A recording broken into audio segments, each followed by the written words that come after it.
अध्याय 1। सब कुछ धुंधला गया। तुम अब तक मर क्यों नहीं जाते? नफरत से भरे ये ठंडे शब्द उसके दिमाग के कोहरे को चीरते हुए निकले, जिसने माधव को अंधेरे से बाहर खींच लिया।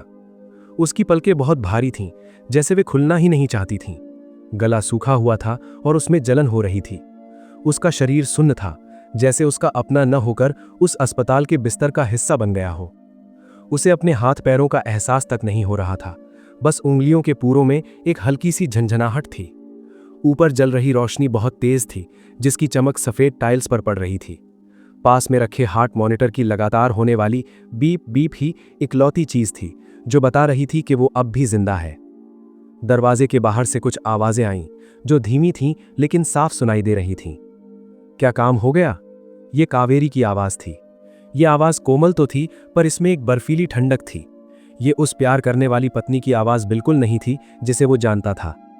जहर धीरे धीरे असर कर रहा है। एक चौंकाने वाली आवाज आई। लक्ष्मण, वो इंसान जिसके साथ माधव बचपन से बड़ा हुआ था, उसका अपना सबसे अच्छा दोस्त। ये किस बारे में बात कर रहे हैं? माधव ने सोचा। फिर लक्ष्मण ने आगे कहा, वो 1 हफ्ते से ज्यादा नहीं टिकेगा, किसी को शक तक नहीं होगा। माधव का सीना भिंच गया। जहर, इस सच्चाई ने उसके दिमाग को झकझोर कर रख दिया और उसे उबकाई आने लगी।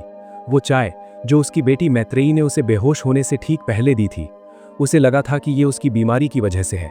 उसने कभी नहीं सोचा था कि वे लोग उसे सच में जहर दे देंगे। उसकी उंगलियां अपने आप कांपने लगीं। वो मर रहा था, बेबस। अपने ही घर में उसे जहर दिया गया था। नहीं, ये नामुमकिन है, उसने मन ही मन सोचा। उसकी अपनी बेटी उसे जहर कैसे दे सकती है? तभी दरवाजा खुला। उसने पास आते कदमों की आहट सुनी। एक पल के लिए उसने सोचा कि क्या उसे नाटक करना चाहिए कि उसने कुछ नहीं सुना।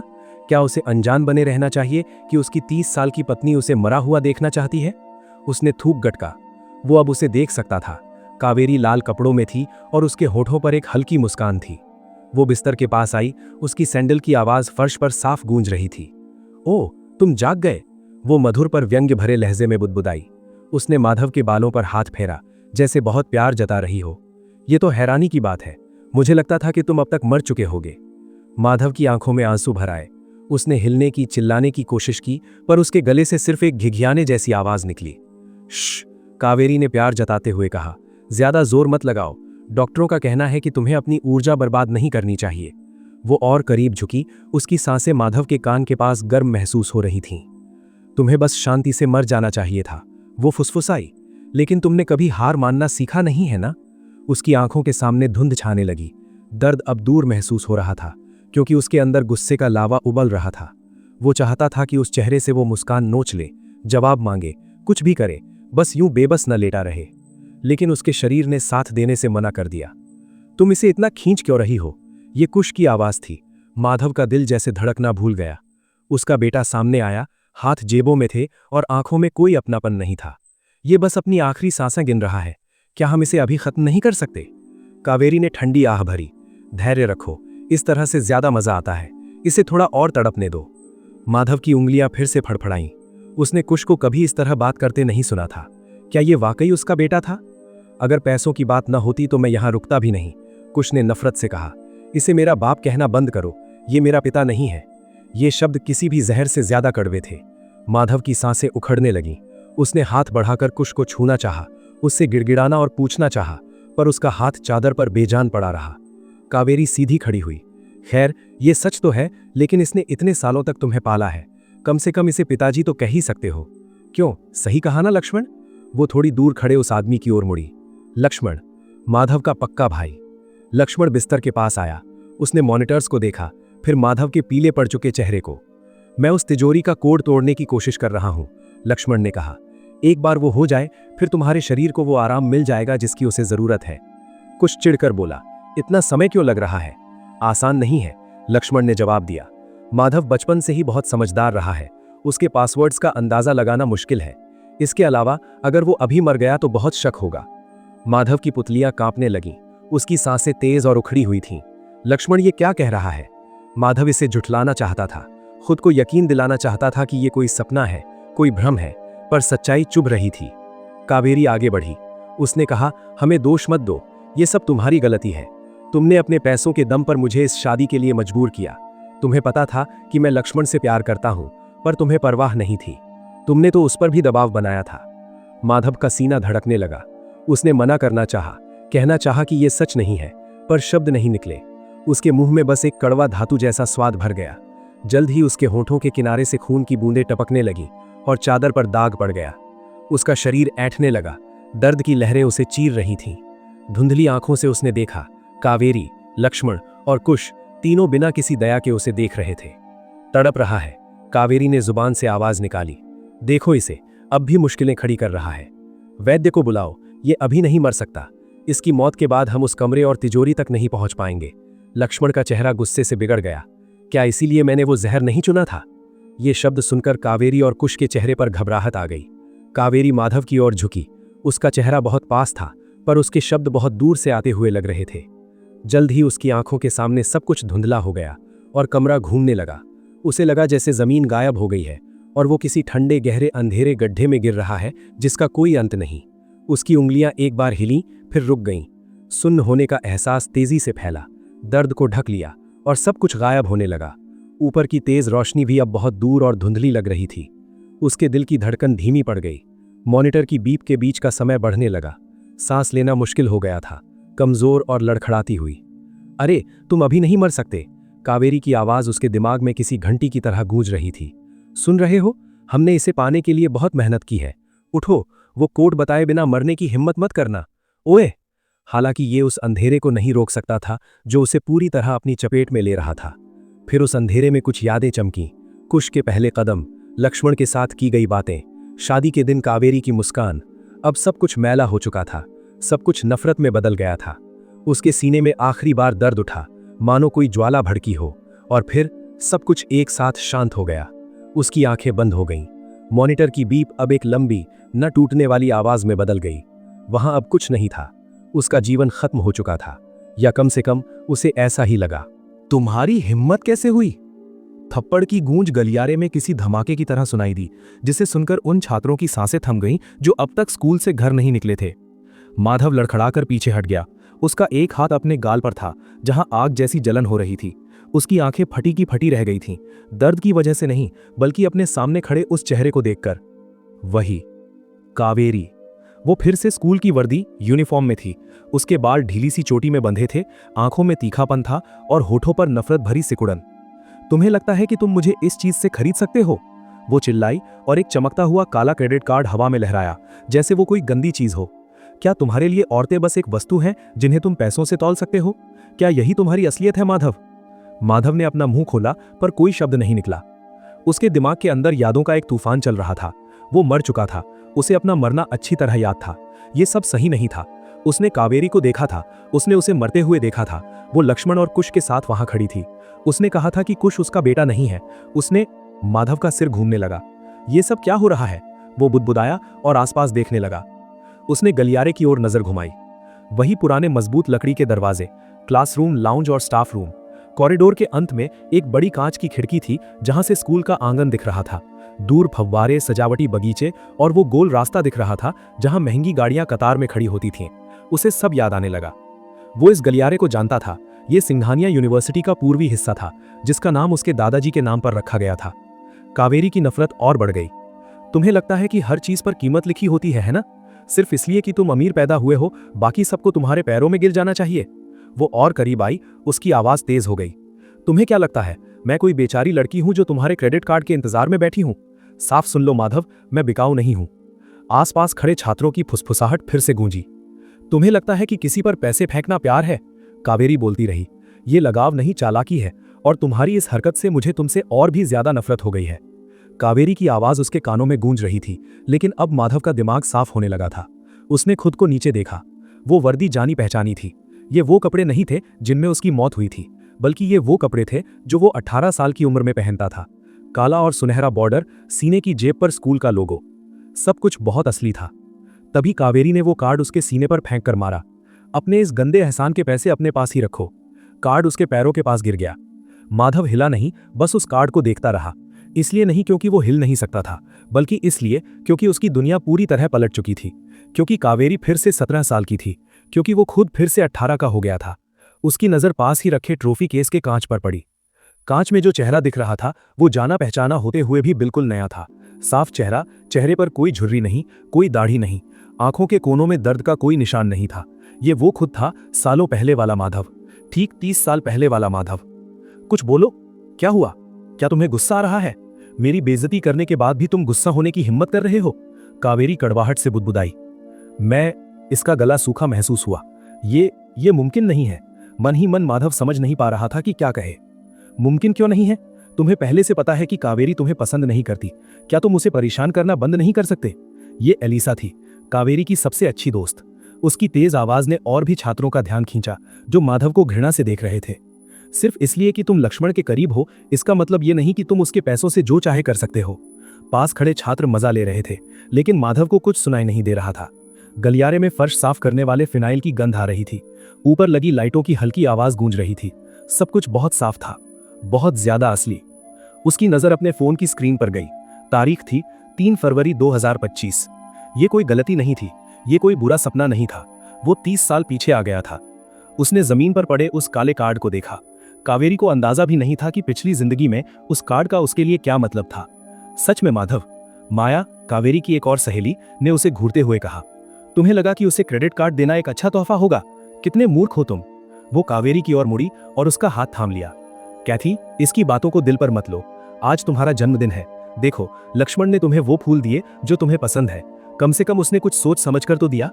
उसने माधव की ओर पलटकर देखा। अगर तुम वाकई किसी को पसंद करते हो तो थोड़ा इंसान बनो। पैसे फेंकने का कोई मतलब नहीं होता। माधव ने पलकें झपकाईं। अपनी पिछली जिंदगी में वो कावेरी के 18वें जन्मदिन पर उसे ये कार्ड देने के लिए बहुत अड़ गया था।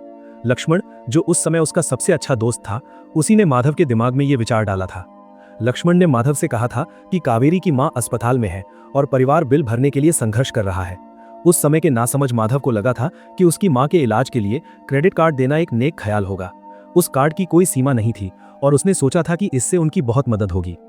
माधव, शायद तुम्हें पता नहीं है, लेकिन कावेरी की मां की हालत अभी बहुत खराब है, लक्ष्मण ने पास आकर कहा। वो तुमसे नाराज नहीं है, बस वो बहुत तनाव में है, इसीलिए वो अपने जन्मदिन पर खुश नहीं दिख रही। तो खेल यहां से शुरू होता है, माधव ने सोचा। अतीत में हमेशा ऐसे ही होता था। लक्ष्मण कावेरी की मां का जिक्र छेड़ता, सहानुभूति बटोरता और कावेरी वहां से चली जाती। लेकिन पिछली बार माधव ने हार नहीं मानी थी। उसने जबरदस्ती वो कार्ड उसे देने की कोशिश की थी। वो उसके पीछे पीछे गलियारे में भागा था, ये सोचकर कि वो उसकी मदद कर रहा है। और तब कावेरी ने क्या कहा था कि वो उससे नफरत करती है, उसे उसके पैसे नहीं चाहिए, उसे उससे घिन आती है। और पुराने माधव ने क्या किया था? उसने फिर कोशिश की। उसने हर चीज का बिल भरा, लेकिन उसका श्रेय लक्ष्मण को लेने दिया। अंत में कावेरी को यही लगा कि वो लक्ष्मण था जिसने आगे बढ़कर उसकी मदद की थी। खैर, आज ऐसा कुछ नहीं होने वाला। इसे कुछ मत बताओ लक्ष्मण, कावेरी ने जाने से पहले कहा। फिर उसने मुड़कर देखा। बड़े हो जाओ माधव, किसी को तुम्हारी दया नहीं चाहिए, और मेरा पीछा करना बंद करो, ये बहुत घटिया लगता है। इस बार वो नहीं हिला, वो उसके पीछे नहीं भागा, उसने एक शब्द भी नहीं कहा। वो बस वहीं खड़ा रहा, सांसें लेता हुआ उसे जाते हुए देखता रहा। काफी देर बाद माधव नीचे झुका और उसने वो काला कार्ड उठा लिया। उसकी उंगलियां एक अजीब सी शांति के साथ उस पर जम गईं। तो यही सच था, ये सब असली था। वो सपना नहीं देख रहा था, वो अस्पताल के बिस्तर पर लेटा हुआ कोई कल्पना नहीं कर रहा था। उसका पुनर्जन्म हुआ था, वो वापस लौट आया था। जो भी हो, वो एक बात को लेकर पक्का था, उसे उसी पुरानी नर्क जैसी जिंदगी में वापस फेंक दिया गया था।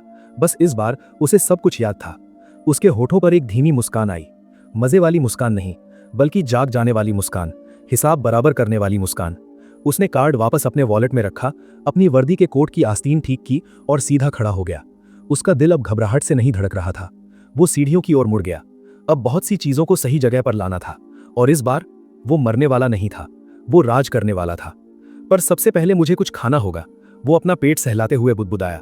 दोपहर का खाना, खाना अभी भी सबसे जरूरी चीज है। ये वाकई लाजवाब है, माधव ने नवाबी शोरबा रोटियों का एक बड़ा निवाला मुंह में भरते हुए कहा। उसने कुर्सी पर थोड़ा पीछे झुककर बड़े संतोष के साथ उसे चबाया। हे भगवान, मैंने इसे कितना याद किया। उसे याद भी नहीं था कि आखिरी बार उसने इतना स्वादिष्ट भोजन कब किया था। वो डाइनिंग हॉल के सबसे कोने वाली मेज पर अकेला बैठा था। उसके सामने एक भरी हुई ट्रे थी, गर्मा गर्म चावल, तंदूरी चिकन, गाढ़ा शोरबा, भाप से भरे मोमोज और भुनी हुई सब्जियां।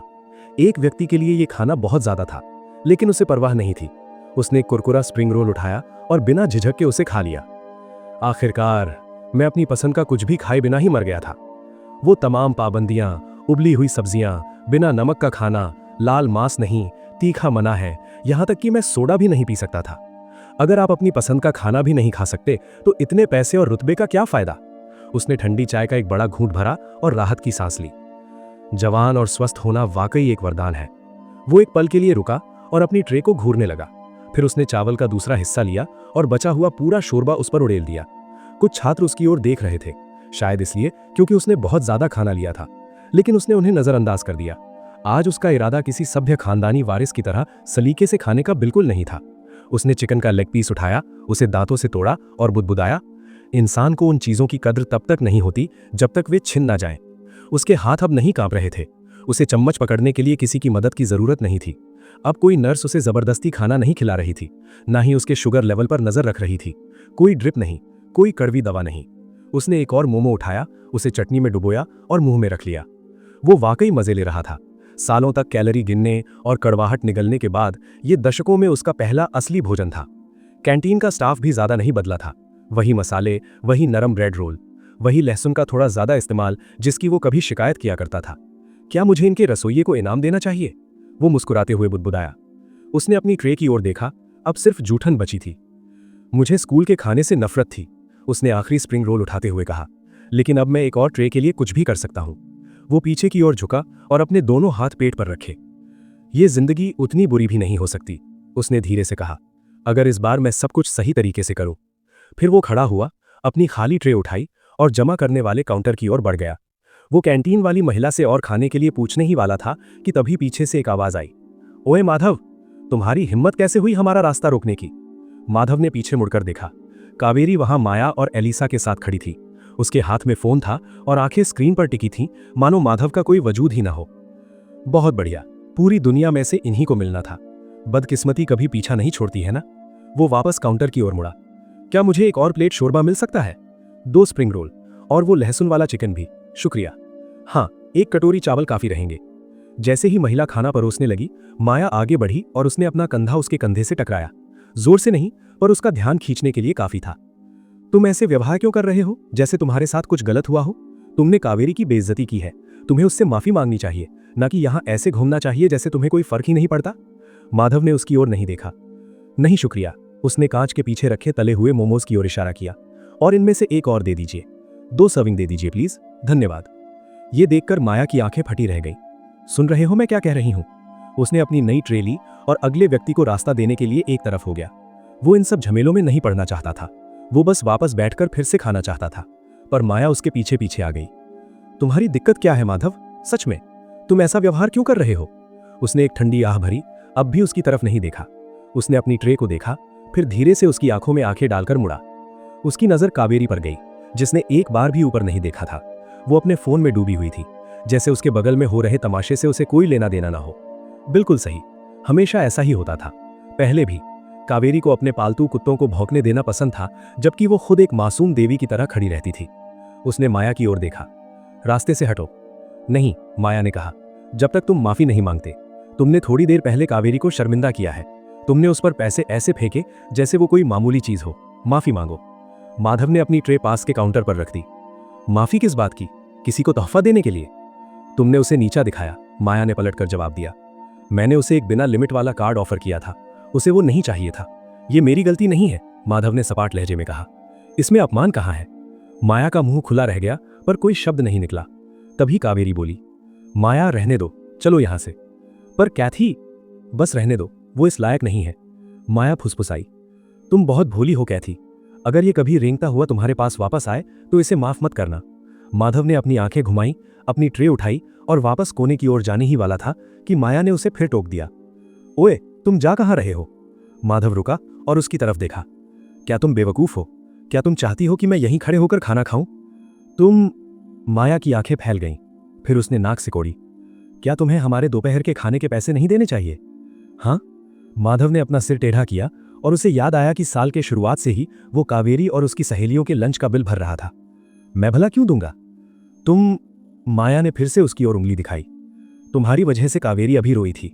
उस तमाशे के बाद तुम कम से कम उसके खाने के पैसे तो दे ही सकते हो। माधव ने पलकें झपकाई। ये मेरी जिम्मेदारी कैसी हुई? एलिसा ने अपने हाथ बांध लिए। क्योंकि तुमने सबके सामने उसे शर्मिंदा किया है। माधव ने उन दोनों को गौर से देखा। तो जरा मैं भी समझूं। मैंने उसे एक तोहफा दिया, उसने मुझे थप्पड़ मारा, सरेआम मेरी बेइज्जती की, और अब भी मुझे उसके खाने के पैसे देने चाहिए। उसने अपना सिर झुकाया। क्या तुम दोनों पागल हो गई हो या बचपन में सिर के बल गिरी थी? माया का चेहरा गुस्से से लाल हो गया। तुम्हारी हिम्मत कैसे हुई? एलिसा, माया, ठीक है। जैसा कि माधव को उम्मीद थी, पीछे से लक्ष्मण की आवाज आई। वो हाथ जेबों में डाले इत्मीनान से आगे बढ़ा। उसने लड़कियों की ओर देखकर सिर हिलाया। आज के खाने के पैसे मैं दे दूंगा, लक्ष्मण ने कहा। तुम चिंता मत करो। माया तुरंत शांत हो गई। शुक्रिया लक्ष्मण। लक्ष्मण अब माधव की ओर मुड़ा। बच्चों जैसी हरकतें बंद करो माधव, कावेरी की तबीयत ठीक नहीं है, उसने आज नाश्ता भी नहीं किया है। माधव ने कंधे उचकाए। तो अच्छी बात है कि उसे खिलाने के लिए तुम जैसा कोई महान इंसान मौजूद है। वो लक्ष्मण को नजरअंदाज करते हुए उसके पास से निकल गया और अपने कोने वाली सीट पर वापस आ गया। वो बैठ गया, चम्मच उठाया और ऐसे खाने लगा जैसे कुछ न हुआ हो। हालांकि उसे लगा था कि मुसीबत टल गई है, तभी उसने देखा कि लक्ष्मण उसकी ओर आ रहा है। बड़ी आफत है, उसने ठंडी आह भरी। वो अभी अभी मौत के मुंह से वापस आया था। क्या वो चैन से 2 निवाले भी नहीं खा सकता? देखो, मैं जानता हूं कि उसकी बातों से तुम्हें ठेस पहुंची है, लेकिन लड़कियां आखिर ऐसी ही होती हैं, लक्ष्मण ने समझाते हुए कहा। वो अपनी मां के लिए दुखी है। अभी उसके दिमाग में ऑपरेशन की फीस और अपनी पढ़ाई का खर्च चल रहा है। माधव ने केवल सिर हिलाया और मुंह में खाना ठोसता रहा।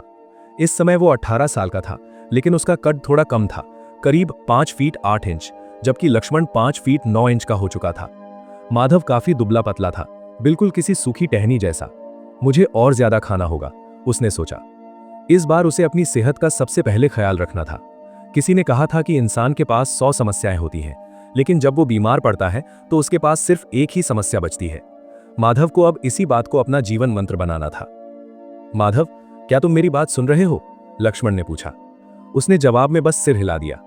ठीक है, तो चूंकि फाइनल परीक्षाओं का समय आ गया है और सब अपनी फीस जमा कर रहे हैं, क्या तुम अब भी चाहते हो कि मैं चुपचाप उसकी फीस भर दूं? लक्ष्मण ने पूछा। माधव ने लक्ष्मण की ओर देखा, वाकई गौर से देखा। यह लड़का बचपन से ही बहुत चालाक था। जब माधव 12 साल का था, तब लक्ष्मण ने उसे एक हादसे से बचाया था, और यही वजह थी कि माधव के पिता उसे अपने पास रखने और उसे अपने सगे बेटे जैसा मानने के लिए तैयार हो गए थे। लेकिन माधव ने कभी नहीं सोचा था कि लक्ष्मण उसके द्वारा कावेरी के लिए किए गए हर काम का श्रेय खुद लेने लगेगा। क्या हुआ? लक्ष्मण ने अपनी बड़ी आंखें झपकाईं। क्या मेरे चेहरे पर कुछ लगा है? उसने पूछा। कुछ नहीं, माधव ने सपाट लहजे में कहा और अपनी ठंडी चाय उठाई। मैं बस सोच रहा था, क्या तुम कावेरी को पसंद करते हो? क्या? लक्ष्मण हैरान रह गया। तुम ऐसा क्यों पूछ रहे हो? तुम दोनों काफी करीब लगते हो, माधव ने कहा। देखो, मैं तो बस तुम्हारी मदद करने की कोशिश कर रहा हूं। अगर तुम नहीं चाहते कि मैं... ठीक है, माधव ने उसकी बात बीच में ही काट दी। चिंता मत करो। तो उस फीस वाले पैसों का क्या? लक्ष्मण ने फिर पूछा, लेकिन माधव खाना चबाता रहा। मैं उस फीस वाली बात पर सोचूंगा। कुछ देर रुककर माधव ने जवाब दिया। लक्ष्मण ने माथे पर बल डाला। सोचोगे? तुम क्या बात कर रहे हो? तुम पिछले साल से उसकी फीस भर रहे हो, अब अचानक क्यों रुकना चाहते हो? माधव ने नैपकिन से अपना मुंह पोंछा। जैसा कि तुम देख सकते हो, वो मुझे पसंद नहीं करती, तो मैं किसी ऐसी लड़की के लिए पैसे क्यों खर्च करूं जो मुझसे नफरत करती है? लक्ष्मण की आंखें फटी रह गईं। रुको, तुम्हें हो क्या गया है? माधव खड़ा हुआ, अपनी ट्रे उठाई और बोला, मेरा खाना हो गया, मुझे कुछ काम है। उसने जवाब का इंतजार नहीं किया और वहां से चल दिया, लक्ष्मण को मेज पर अकेला छोड़ दिया। 1 मिनट भी नहीं बीता था कि माया, एलिसा और कावेरी वहां पहुंच गईं। माधव को क्या हुआ? माया ने लक्ष्मण के सामने बैठते ही पूछा। ऐसा लग रहा था जैसे किसी ने उसका बटुआ चुरा लिया हो। एलिसा ने चुटकी ली। लक्ष्मण कुर्सी पर पीछे की ओर झुका। शायद वो बस नाराज है। वो जिस माधव को जानता था, वो कुछ घंटों के लिए गुस्सा होता था और अगले ही दिन फिर से कावेरी के पीछे पड़ जाता था। नाराज? माया ने फुफकारी। उसने थोड़ी देर पहले हमें शर्मिंदा किया और अब उसे गुस्सा आ रहा है। कावेरी, तुम्हें उसे वाकई माफ नहीं करना चाहिए। कावेरी ने धीरे से सिर हिलाया। मामले को और मत बिगाड़ो, शायद वो किसी परेशानी में है। माया ने आंखें घुमाई। तुम बहुत भोली हो। उसने तुम पर पैसे फेंकने की कोशिश की और अब वो खुद को पीड़ित दिखा रहा है। ये क्या बकवास है? बिल्कुल, एलिसा सहमत हुई। और उस खाने से भरी ट्रे का क्या? उसने अपनी पूरी जिंदगी में कभी इतना नहीं खाया। वो शायद, मुझे नहीं पता, वो माधव है, शायद वो कुछ प्लान कर रहा है। माया ने अपनी आंखें सिकोड़ी। कैसा प्लान? लक्ष्मण ने कंधे उचकाए। पता नहीं, कोई सरप्राइज शायद। तुम तो जानते हो वो कावेरी के लिए कितना पागल है। उसे पहले भी थप्पड़ पड़े हैं, पर उसने हार नहीं मानी। आज कुछ अलग क्यों होगा? यह सुनकर कावेरी के चेहरे के हाव भाव थोड़े बदले। एक पल के लिए उसकी आंखों में कुछ चमका, फिर उसने नजरें फेर ली। लक्ष्मण ने इसे भांप लिया। वो मन ही मन मुस्कुराया। माधव के दिमाग में जो भी चल रहा हो, उसे यकीन था कि वो कावेरी को प्रभावित करने का एक और मौका हाथ से नहीं जाने देगा। लेकिन उन्हें यह नहीं पता था कि माधव ने घर पहुंचते ही कावेरी के लिए सोची गई अपनी हर योजना रद्द कर दी थी। छोटे मालिक, मुख्य सेवक रामदीन ने घर के अंदर आते ही उसका स्वागत किया। गाड़ी तैयार करो, मुझे कहीं जाना है। और हाँ, मेरा सामान इस बंगले से हटाकर पुराने विला में पहुंचा दो। पिताजी से कहना कि। माधव रुका। उसने रामदीन की ओर देखा, जो बहुत हैरान लग रहा था। रहने दो मेरे पिताजी, माधव ने ठंडी आह भरी। जो मैंने अभी कहा उसे भूल जाओ, बस गाड़ी तैयार करो, मुझे कार चाहिए। इसके साथ ही वो अपने कमरे की ओर भागा और दरवाजा बंद कर लिया। अंदर जाकर उसने तुरंत एक डायरी निकाली और इस समय के आसपास की घटनाओं की सूची बनाने लगा। अभी 2025 चल रहा था। सबसे पहले उसका परिवार। उसने पेन उठाया और एक खाली पन्ने पर लिखना शुरू किया। प्राथमिकता नंबर 1, पिताजी। वो बुदबुदाया। अतीत में उन्होंने लक्ष्मण को सिर्फ उस एक हादसे की वजह से यहां रहने दिया था। जब वो 12 साल का था तो वो किसी बेवकूफ की तरह किडनैप हो गया था और 2 दिनों तक एक अंधेरे कमरे में बंधा रहा था। तभी लक्ष्मण हीरो बनकर आया और उसे बचाया। उसने पिताजी शब्द के नीचे एक लाइन खींची। उस समय से ही मैंने जिद की थी कि लक्ष्मण यहां रुके। पिताजी से कहा कि उसे भाई की तरह माने, उसे इसी महल में रहने दे। माधव की वजह से ही उसके पिता ने लक्ष्मण को अपना लिया था और उसका उपनाम बदलकर सिंघानिया करने के लिए भी तैयार हो गए थे। लेकिन जब उसने लक्ष्मण को गोद लेने की बात कही थी तो उसके पिता ने साफ मना कर दिया था। माधव रुका। उन्होंने मुझसे कहा था कि वो किसी को गोद नहीं लेंगे, परिवार पर किसी का कोई कर्ज नहीं है। उसकी मुट्ठी में पेन कस गया। वहीं से सब खराब होना शुरू हुआ। उसके बाद मैंने उनकी बात सुनना बंद कर दिया। मैं उनके प्रति ठंडा होता गया और वो मेरे प्रति। और देखो उसका अंजाम क्या हुआ। उसने पन्ने पर फिर से लिखा, सुलह। मुझे पिताजी के साथ अपने रिश्ते सुधारने होंगे। इस बार मुझे उन्हें अपने साथ रखना होगा। उसने लिखना जारी रखा। लक्ष्मण से पीछा छुड़ाना, कावेरी से पीछा छुड़ाना, सिंघानिया होल्डिंग्स को व्यवस्थित करना, डेटा लीक होने से पहले विदेशी खातों को सुरक्षित करना, रामदीन के ट्रांसफर प्लान को जल्दी मंजूरी देना, कलश से संपर्क करना इससे पहले कि वो लक्ष्मण के साथ कोई डील करे। वो लिखते समय हर लाइन को बुदबुदा रहा था। कलश, हाँ, उसने 2026 में हमें धोखा दिया था। रामदीन जल्दी रिटायर होना चाहता था, मैंने मना कर दिया था। इस बार मुझे उसे हाँ कह देना चाहिए। उसने लिखना जारी रखा। फालतू संपत्तियों को बेचना, स्विट्जरलैंड वाले अकाउंट को वापस लाना, फाउंडेशन के खातों की जांच करना। ठीक है, अभी के लिए इतना काफी है। वो उठा, लाइटर निकाला और उस कागज को बाथ टब में जला दिया। उसने कपड़े बदले, अपना फोन उठाया और बाहर निकला, जहां रामदीन इंतजार कर रहा था। छोटे मालिक, ये प्रताप है, आज ये आपका ड्राइवर रहेगा। प्रताप ना? माधव मुस्कुराया। प्रताप, वही प्रताप जिसने पिछले जन्म में उसे बचाते हुए अपनी जान दे दी थी।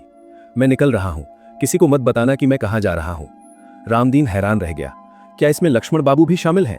हाँ, और सुनो, मैं रात के खाने में अपनी पसंद की चीजें चाहता हूं। उन्हें किसी और के लिए बनाने की जरूरत नहीं है। और पिछले हफ्ते की सारी योजनाएं रद्द कर दो। माधव ने कार में बैठते हुए कहा। वो यहां नहीं है। लक्ष्मण ने हैरानी से महल जैसे उस विला के चारों ओर देखते हुए अपनी भौएं सिकोड़ी। जी नहीं, वो दोपहर के खाने के बाद वापस आए थे, लेकिन तुरंत ही कहीं निकल गए। मुख्य सेवक रामदीन ने जवाब दिया। फिर उसने लक्ष्मण के साथ आई लड़कियों की टोली की ओर देखा।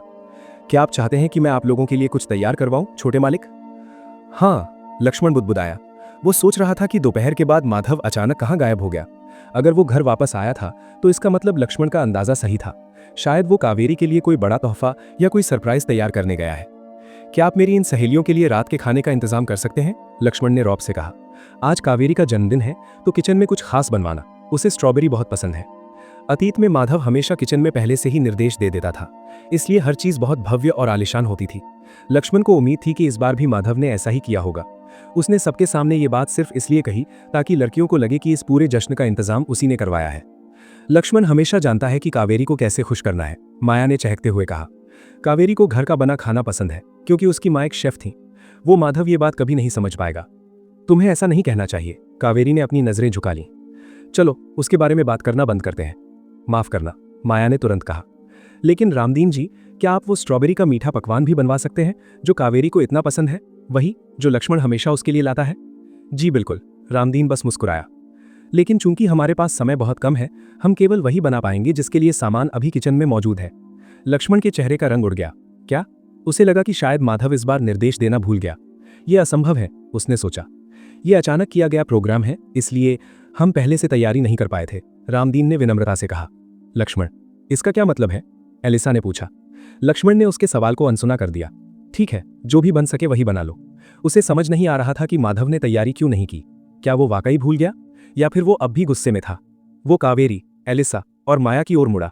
जब तक बाकी क्लासमेट्स आए तब तक क्या हम गेम रूम में चलकर कुछ खेलें? जाहिर है माधव को इस बात का अंदाजा नहीं था कि विला में क्या चल रहा है। उसने अभी अभी एक ऊंचे पूरे गार्ड को अपना पहचान पत्र दिखाया था, ये साबित करने के लिए कि वो 18 साल का हो चुका है। ये जगह कुछ अजीब लग रही है, प्रताप ने धुंधले गलियारे में चारों ओर देखते हुए धीरे से कहा। क्या ये कोई गुप्त जुआ घर है? माधव के कदम नहीं रुके। तुम नए हो मैं समझता हूं, लेकिन अपना काम ठीक से करो और महीने के अंत में तुम्हें बड़ा बोनस मिलेगा, उसने कहा। फिर उसने पीछे मुड़कर देखा। अगर मैं तुम्हारे काम से खुश हुआ तो तुम्हारी सैलरी दुगनी कर दूंगा। समझ रहे हो ना मैं क्या कह रहा हूं? प्रताप की आंखें चमक उठी। उसने माधव को अंगूठा दिखाकर इशारा किया और अपने मुंह पर उंगली रखी, जिसका मतलब था कि वो राज को राज ही रखेगा। माधव ने जवाब में सिर हिलाया और आगे बढ़ गया। इशारों को समझने में अब भी तेज है, उसने सोचा। कुछ चीजें वाकई कभी नहीं बदलती। उसने इतनी धीमी आवाज में खुद से बात की कि कोई और न सुन सके। पिछले जन्म में तुमने मेरी जान बचाई थी, मेरे हिस्से की गोली खुद झेल ली थी और वहीं सड़क पर दम तोड़ दिया था। इस बार ऐसा नहीं होगा। गलियारे से बाएं मुड़ते ही एक और दरवाजा सामने आया। उसके सामने एक तगड़ा गार्ड खड़ा था। उसकी काली वर्दी पर चांदी का एक बैज लगा था।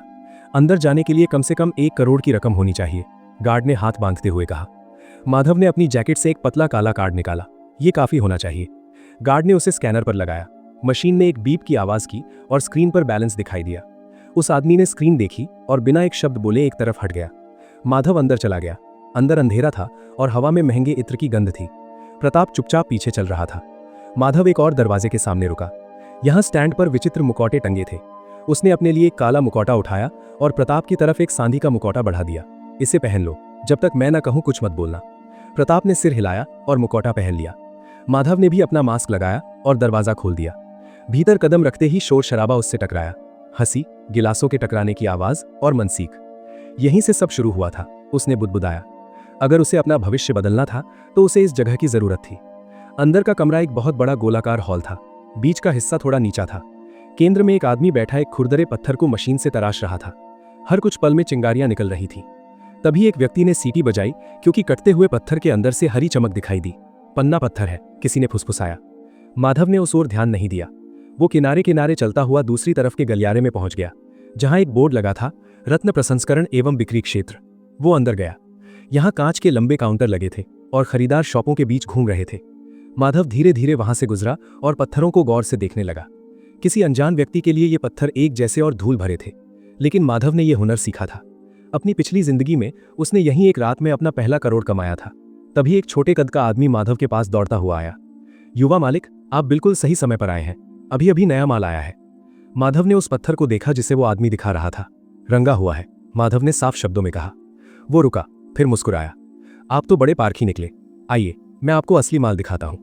माधव उस आदमी के पीछे दुकान के पिछले हिस्से में गया। उसने एक दराज खोली और छोटे पत्थरों की एक ट्रे निकाली। ये पुरानी खदान के पत्थर हैं, मैं आपको सही दाम लगा दूंगा। माधव ने एक पत्थर उठाया और उसे हाथ में घुमा कर देखा। वो खुद से बुदबुदाया। पिछले जन्म में मुझे बहुत देर से समझ आया था कि ये दुनिया भी मौजूद है, और जब समझ आया तो मैंने इस छोटी दुकान को छोड़ दिया था। उसने दुकानदार की ओर देखा। सबसे अच्छा पत्थर कौन सा है? दुकानदार मुस्कुराया और ट्रे के सबसे नीचे से एक गहरा स्लेटी पत्थर निकाला। ये वाला। कोई भी इस पर दाव लगाने की हिम्मत नहीं कर रहा है, लेकिन इसका वजन सही है। पन्ना पत्थर हो सकता है या फिर कुछ भी नहीं, इसीलिए इसकी कीमत कम है। क्या आप इसे आजमाना चाहेंगे? छोटे मालिक, ये प्रताप की आवाज उसके पीछे गूंजी। मुझे लगता है कि हमें अब चलना चाहिए। माधव ने बस अपने कंधे उचका दिए। वो यहां पैसे खर्च करने ही आया था। उसे इस बात की परवाह नहीं थी कि उसके पास मौजूद करोड़ों रुपए डूब जाए। उसे परवाह थी तो उस पहचान की जो उसे इस जगह का वीआईपी सदस्य बनने के बाद मिलने वाली थी। मैंने पिछली बार इस दुकान को छोटा समझकर छोड़ दिया था, ये नहीं जानते हुए कि यहीं से वीआईपी सदस्य बनना सबसे आसान है। वो मन ही मन बुदबुदाया। अपनी मृत्यु तक भी लक्ष्मण ये नहीं समझ पाया कि ये दुकान इतनी विशेष क्यों है।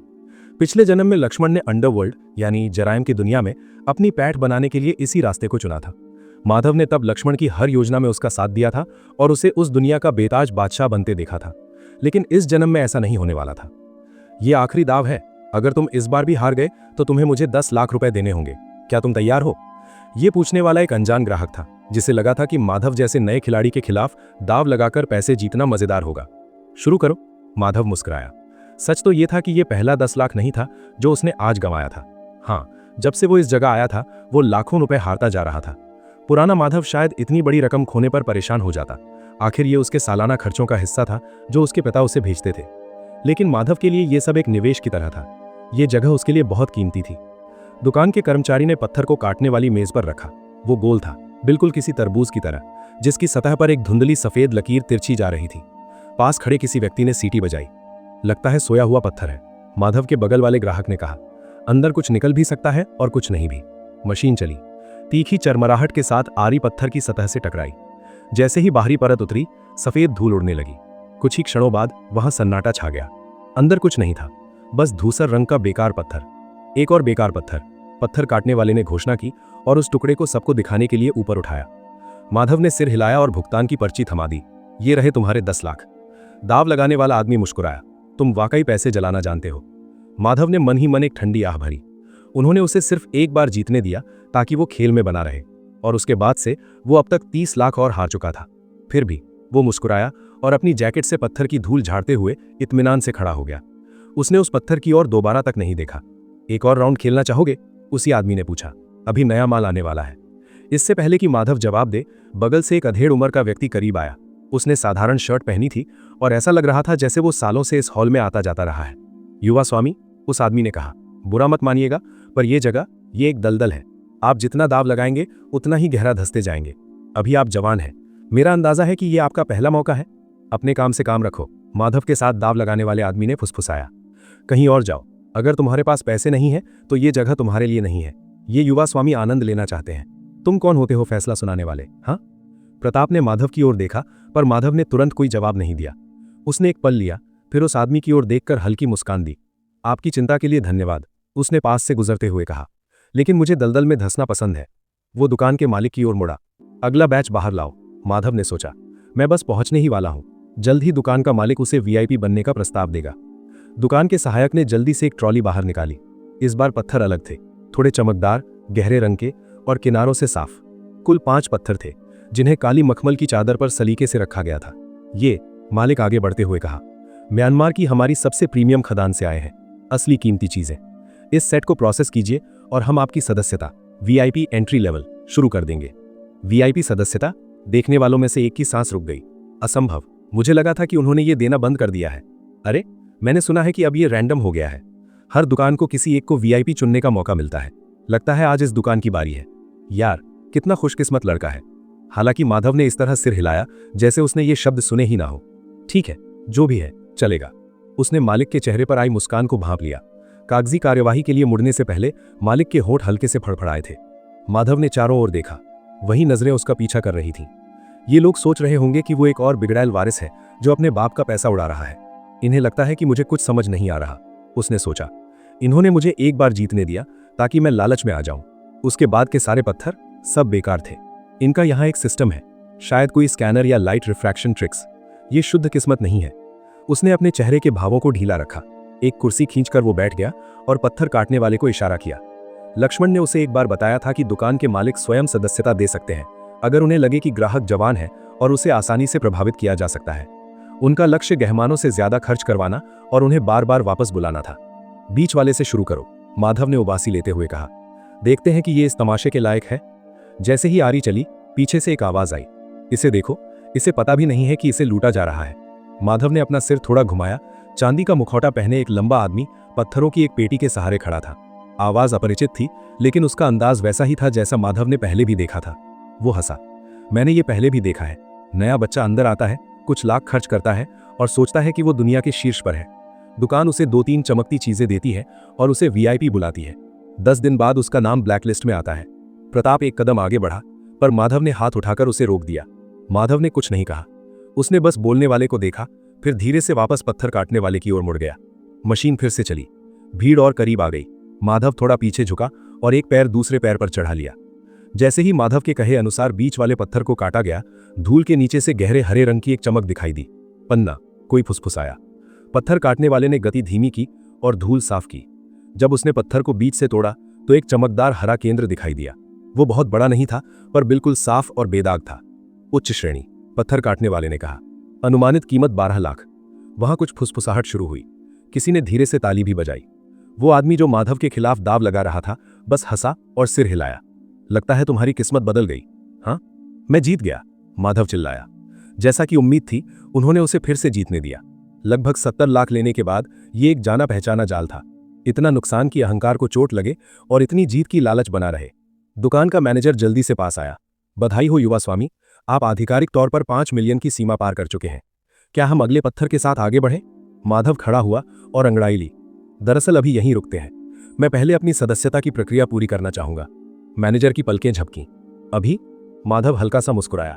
अगर मैं यहां और ज्यादा देर रुका तो मेरे पिता मुझे मार डालेंगे। मैनेजर हंसा और सिर हिलाया। बिल्कुल बिल्कुल, आप अभी छात्र हैं, मैं समझ सकता हूं। उसने पास के एक कर्मचारी को इशारा किया। इनका रजिस्ट्रेशन देख लो।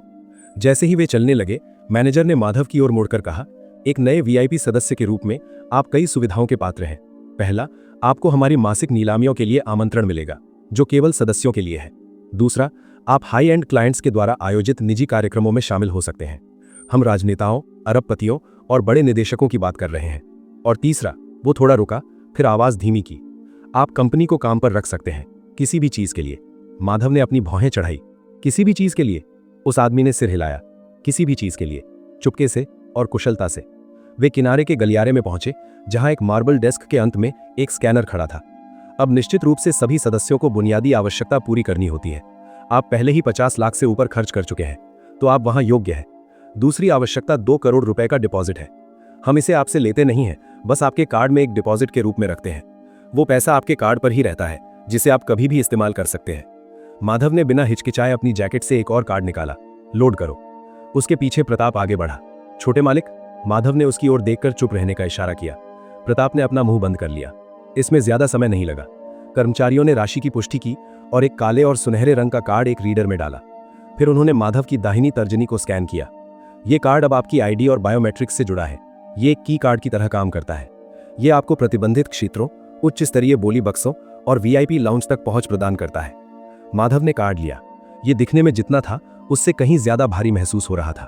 एक आखिरी चीज, मैनेजर ने कहा, स्वागत के तौर पर हम हर नए सदस्य को हमारे प्राइवेट वॉर्ड से एक पत्थर चुनने की अनुमति देते हैं। केवल एक। आप उसे यहीं खोल सकते हैं या अपने साथ ले जा सकते हैं, पूरी तरह आपकी मर्जी। माधव ने सिर हिलाया। उसका पहला लक्ष्य पूरा हो गया था। अब वो अंततः घर वापस जा सकता था और स्वादिष्ट स्टेक का आनंद ले सकता था। रास्ता दिखाओ। केवल एक, युवा स्वामी, मैनेजर ने स्टील का भारी दरवाजा खोलते हुए कहा। आप इसे या तो यहीं खोल सकते हैं या जैसा है वैसा ही घर ले जा सकते हैं। माधव ने भीतर कदम रखा। वो तिजोरी वैसी नहीं थी जैसी उसने सोची थी। वो कोई चकाचौंध वाली जगह नहीं, बल्कि एक विशाल, कम रोशनी वाला कमरा था, जहां फर्श ऊबड़ खाबड़ था और हवा में खनिजों की गंध थी। वहां हर तरफ पत्थर ही पत्थर थे। कुछ स्टैंडों पर सलीके से रखे थे, जैसे कोई महंगी वस्तु हो। अन्य बस फर्श पर ढेर की तरह पड़े थे। कुछ पर रंगीन टैग लगे थे, पर अधिकांश पर नहीं। मैनेजर उसके पीछे आया। कई लोग अलमारियों पर रखे पत्थरों को पसंद करते हैं। वे बड़े और प्रभावशाली दिखते हैं। लोग सोचते हैं कि पत्थर जितना बड़ा होगा, मुनाफा उतना ही ज्यादा होगा, पर यह हमेशा सच नहीं होता। जमीन पर पड़े ये छोटे पत्थर, इन पर कोई ध्यान नहीं देता। आमतौर पर इनके अंदर कुछ नहीं होता, इसलिए लोग इन्हें नहीं चुनते। माधव ने कोई जवाब नहीं दिया। उसने बस सिर हिलाया। एक और जाल, उसने सोचा। बड़े पत्थर जिन्हें ले जाना मुश्किल हो। ये पदार्थ से ज्यादा दिखावा होते हैं। उसे जो चाहिए था वो उसे मिल चुका था। वीआईपी एक्सेस, पहचान और संपर्क, ये सब तो बस अतिरिक्त था, जैसे कोई स्मृति चिन्ह। वो तिजोरी में और गहराई तक गया। उसकी नजरें नीले धूसर पत्थर, अपने शरीर जितना ऊंचे हरे पत्थर और कम रोशनी में चमकने वाले बैंगनी पत्थर पर पड़ी। ये सब बहुत भड़कीले थे। उसे ऐसी चीज में कोई दिलचस्पी नहीं थी जिसे वो अपनी जेब में न डाल सके। वो यहां से कोई बड़ा पत्थर ढोकर घर नहीं ले जाना चाहता था, जिससे घर पर सवाल खड़े हों। तभी उसे वो दिखा। फर्श पर पड़ा एक छोटा काला पत्थर। उस पर कोई टैग नहीं था। वो थोड़ा पॉलिश किया हुआ और अंडाकार था। वो रत्न के बजाय नदी के कंकड़ जैसा दिख रहा था। उसने उसे उठा लिया। वो उसकी हथेली में बिल्कुल फिट बैठ गया। कोई अजीब निशान नहीं, कोई चमक नहीं, कुछ भी खास नहीं। माधव मुड़ा और उसने वो पत्थर मैनेजर को दिखाया। मैनेजर ने अपनी पलकें झपकाईं। ये वाला? माधव ने धीरे से सिर हिलाया। मैनेजर ने एक पल के लिए पत्थर को देखा, फिर अपनी भौहें चढ़ाईं। कुछ बड़ा क्यों नहीं लेते? आपको अनुमति है। मैं नहीं चाहता कि मेरे पिताजी को पता चले, माधव ने सपाट लहजे में जवाब दिया। मैनेजर ने और दबाव नहीं डाला। उसने बस एक बार सिर हिलाया और बाहर की ओर इशारा किया। बहुत अच्छा युवा स्वामी, इस तरफ आइए। माधव ने पत्थर जेब में रखा और पीछे चल दिया। जैसे ही वो उसकी जैकेट के अंदर गया, माधव ठिठक गया। उसके कदम डगमगाए। वो पत्थर गर्म था, नहीं, तप रहा था। उसने अपनी जैकेट के ऊपर हाथ लगाया। गर्मी अभी भी थी। वो जल नहीं रहा था, पर उसकी गर्मी स्पष्ट थी, जैसे कोई जीवित चीज धड़क रही हो। उसने अपने चेहरे पर कोई भाव नहीं आने दिया। उसने बस जैकेट को थोड़ा ठीक किया, प्रताप को इशारा किया और तिजोरी से बाहर निकल गया। चलो, उसने कहा, मुझे बहुत भूख लगी है। हालांकि इससे पहले कि वो विक्रय क्षेत्र से बाहर कदम रख पाता, चांदी के मुकुट वाले उसी आदमी ने उसका रास्ता रोक लिया। उस आदमी ने धीरे से अपना हाथ उठाया जिसमें एक काला और सुनहरा कार्ड था। क्या इत्तेफाक है, उसने कहा। लगता है हम दोनों ही नए वीआईपी हैं। माधव ने माथे पर बल डाले। उसे नहीं पता था कि उसने इस व्यक्ति का क्या बिगाड़ा है, पर इससे पहले कि वो कुछ पूछता, उस आदमी ने अपनी बात जारी रखी। मैं सोच रहा था, चूंकि हम दोनों ही नए सदस्य हैं, तो क्यों ना एक छोटा सा स्वागत मैच हो जाए, मुकुट वाले आदमी ने सहजता से कहा। एक सट्टेबाजी का गेम, देखते हैं कि असली हकदार कौन है। माधव की उलझन बढ़ गई, फिर भी उसे न जाने क्यों इसे स्वीकार करने का आत्मविश्वास महसूस हुआ। ठीक है, माधव ने कहा, चलो करते हैं। इससे पहले कि वो हिल पाता, प्रताप ने आगे बढ़कर उसकी बाह पकड़ ली। उसने झुककर फुसफुसाया, छोटे मालिक, ये आदमी निश्चित रूप से एक ठग है, वो आपको फंसा रहा है। माधव ने अपनी बाह छुड़ाई और जोर से कहा, क्या ये सिर्फ कुछ ही लाख की बात नहीं है? चलो करते हैं। आसपास की भीड़ ये सुनकर सुलग उठी, जबकि चांदी के मुकुट वाले आदमी ने धीरे से ठहाका लगाया। माधव को खुद नहीं पता था कि ये आत्मविश्वास कहां से आ रहा था। शायद ये उसके पुनर्जन्म के कारण था। शायद अब वो नई चीजें आजमाने से डरता नहीं था। दांव लगा, जो बेहतर पत्थर चुनेगा वो 1 करोड़ जीतेगा। हीरो में चांदी के मुकुट वाले आदमी ने मैनेजर की ओर देखा। हमें उस कमरे में ले चलो जहां नई खेप आती है। मैनेजर ने सिर हिलाया, बिल्कुल इस तरफ। वो उन्हें शोरूम के पीछे एक संकरे गलियारे में ले गया और आंखों के स्कैन से एक स्टील का दरवाजा खोला। दरवाजा एक आवाज के साथ खुला, जिससे एक मंद रोशनी वाला कमरा दिखा, जिसमें नमी और धूल की गंध थी। ये कमरा तिजोरी से बहुत छोटा था और किसी लग्जरी जगह जैसा नहीं लग रहा था। विभिन्न आकारों के पत्थर फर्श पर बिखरे हुए थे। कुछ लकड़ी के बक्सों में भूसे के साथ पैक थे, जबकि अन्य मेटल के स्टैंडों पर रखे थे। ये वो जगह है जहां हम नए पत्थरों को रखते हैं, बिना धुले, बिना तराशे हुए, सीधे खदानों से। उसने उन दोनों की ओर देखा। आप अपना दाम यहां लगा सकते हैं, पर निष्पक्षता के लिए मुझे ये जांचना होगा कि आप दोनों के पास पर्याप्त धन है। माधव ने मन ही मन आह भरी। तो ये वाकई एक चाल थी। सब कुछ पहले से तैयार था। वो पहले ही अंदाजा लगा सकता था कि आगे क्या होगा। फिर भी उसने सिर हिलाया। ठीक है, उसने कहा। उसने अपना फोन निकाला और पैसे ट्रांसफर कर दिए। कुछ ही सेकंड्स में ट्रांजैक्शन पूरा हो गया। दूसरी ओर चांदी के मुकुट वाले आदमी ने बस अपने कोट से एक कार्ड निकाला और दे दिया। मैनेजर ने उसे स्कैन किया और पीछे हट गया। अब आप प्रत्येक एक पत्थर चुन सकते हैं, केवल एक बार चुनने के बाद बदला नहीं जाएगा। मुकुट वाले आदमी ने देर नहीं की। वो सीधे एक कोने की ओर गया और एक मटमैले भूरे पत्थर को उठाया, जो ऐसा लग रहा था जैसे उसे महीनों से किसी ने छुआ तक ना हो। माधव की भौहें तन गई। वो पत्थर बिल्कुल साधारण दिख रहा था, पर जैसे ही उसने उसे देखा, माधव के भीतर कुछ अजीब सा महसूस हुआ। उसका दिल तेजी से धड़कने लगा। ये क्या हो रहा है? उसने चारों ओर देखा और महसूस किया कि मैनेजर और मुकुट वाले आदमी को वैसी बेचैनी नहीं हो रही थी। अब तुम्हारी बारी, चांदी के मुकुट वाले आदमी ने कहा। क्या हुआ? क्या तुम कायर की तरह पीछे हटने वाले हो? जब माधव ने जवाब नहीं दिया तो उसने और उकसाया। वेल, मैं बता दूं, अगर तुम पीछे हटे तो तुम्हें तुम्हारे 1 करोड़ वापस नहीं मिलेंगे, वे मेरे होंगे। मैं चुनूंगा, माधव ने बिना सोचे जवाब दिया। उसने अपनी जेब में हाथ डाला और उस छोटे पत्थर को छुआ जो वो तिजोरी से लाया था। उसकी गर्मी ने उसे तुरंत सुकून दिया। उसने उस चांदी के बालों वाले आदमी के हाथ में रखे पत्थर को देखने से परहेज किया। वो पत्थरों के ढेर के पास पहुंचा। उसकी नजर एक साधारण पत्थर पर पड़ी। वो वैसा ही था जैसा समुद्र के किनारे दिखता है, पर उस पत्थर में मुकुट वाले आदमी के पत्थर से भी ज्यादा गहरी नकारात्मक ऊर्जा महसूस हो रही थी। उसका एक हिस्सा उसे नहीं चुनना चाहता था, पर उसके अंदर से एक खिंचाव महसूस हुआ। उसका हाथ अपने आप उस पत्थर की ओर बढ़ा। उसने उसे उठाया, पर उसके वजन से वो दंग रह गया। भारी होने के कारण वो उसके हाथ से फिसलकर जमीन पर गिर पड़ा। वो अपने हाथ को घूरने लगा। वो भारी नहीं दिख रहा था, पर माधव की आम ने जवाब दे दिया था। ये देखकर मैनेजर नीचे झुका। उसने पत्थर उठाया और आसानी से माधव की ओर बढ़ाया। क्या आप यही चाहते हैं? माधव नहीं बोला। उसने बस सिर हिलाया। जब मैनेजर ने उसे पकड़ा था तो वो इतना हल्का कैसे लग रहा था? क्या उसने कोई गलती की थी? मैनेजर ने उसे थमा दिया। इस बार माधव तैयार था। वजन ने उसे फिर चौंकाया, पर इस बार पत्थर गिरा नहीं। उसने अपनी उंगलियां उस पर कस लीं। उसे महसूस हो रहा था कि यह पत्थर बाकी सबसे अलग है, पर वो चुप रहा। यह देखकर चांदी के मुकुट वाले आदमी ने अपना सिर हिला दिया। अब जबकि हम दोनों ने अपने चुनाव कर लिए हैं, तो देखते हैं कि इनके अंदर क्या है। चांदी का मुखौटा पहने उस व्यक्ति ने एक कदम आगे बढ़ाया और मुखौटे के पीछे से मुस्कुराया। उसने अपने हाथ में रखे पत्थर को हल्के से थपथपाया। हारने पर रोना मत, ये तो बस पैसा है। माधव ने कोई प्रतिक्रिया नहीं दी। वो अपने हाथ में रखे पत्थर को घूरता रहा। वो पत्थर अब भी भारी था और उससे भी बुरी बात यह थी कि उसे देखने पर माधव को वैसी ही डरावनी अनुभूति हो रही थी जैसे कोई हॉरर फिल्म देखते समय होती है। अरे अब बस भी करो, वो अभी बच्चा है, उसे इस तरह उकसाने की जरूरत नहीं है। दर्शकों में से एक अधेड़ उम्र के व्यक्ति ने माथे पर बल डालते हुए कहा और थोड़ा करीब आया। तभी एक और राहगीर बोल पड़ा, हाँ लेकिन सिल्वर ऐसा ही है, वो नए आने वालों के साथ हमेशा यही करता है। इस बात ने तुरंत माधव का ध्यान खींचा। सिल्वर नाम के इस आदमी ने पहले कहा था कि वो भी यहां नया है। प्रताप सही था, ये आदमी एक नंबर का ठग है। पहले आदमी ने सिर हिलाया। ये उसकी पुरानी चाल है, नए लोगों को बेवकूफी भरे दांव के लिए उकसाओ और फिर उनके पैसे साफ कर दो। क्या वो कभी हारा है? किसी ने फुसफुसाकर पूछा। कभी नहीं, दूसरे ने जवाब दिया, खासकर जब सामने वाला नया हो। यह सब उसकी योजना का हिस्सा है। माधव ने उनकी ओर देखे बिना सब सुना। उसका दिल जोर जोर से धड़क रहा था, लेकिन उसने चेहरे पर जाहिर नहीं होने दिया। फिर भी उसे पता था कि यह धड़कन उन बातों की वजह से नहीं, बल्कि उस पत्थर की वजह से थी जो उसने चुना था। उसके बारे में कुछ बहुत ही अजीब था। उसे लगने लगा कि कहीं उसे मतिभ्रम तो नहीं हो रहा। क्या यह पुनर्जन्म की वजह से है? उसने मन ही मन सोचा।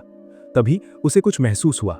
उसकी जेब में रखा वो छोटा काला पत्थर, वो और भी गर्म होता जा रहा था। उसने अपनी जैकेट के अंदर हाथ डाला और तिजोरी से लाए उस चिकने काले पत्थर को छुआ। उसकी गर्मी कपड़े के पार महसूस हो रही थी। वो जल नहीं रहा था, बल्कि एक लय में धड़क रहा था, जैसे कोई जीवित चीज हो। अजीब बात यह थी कि उस एहसास ने उसकी सांसों को फिर से स्थिर कर दिया। उसकी नाड़ी की गति सामान्य हो गई। उसे ऐसा लगा जैसे वो किसी गुनगुने पानी के टब में उतर गया हो। क्या यह पत्थर कोई थेरेपी टूल है? उसने जैकेट के अंदर छिपे उस पत्थर पर नजर डाली।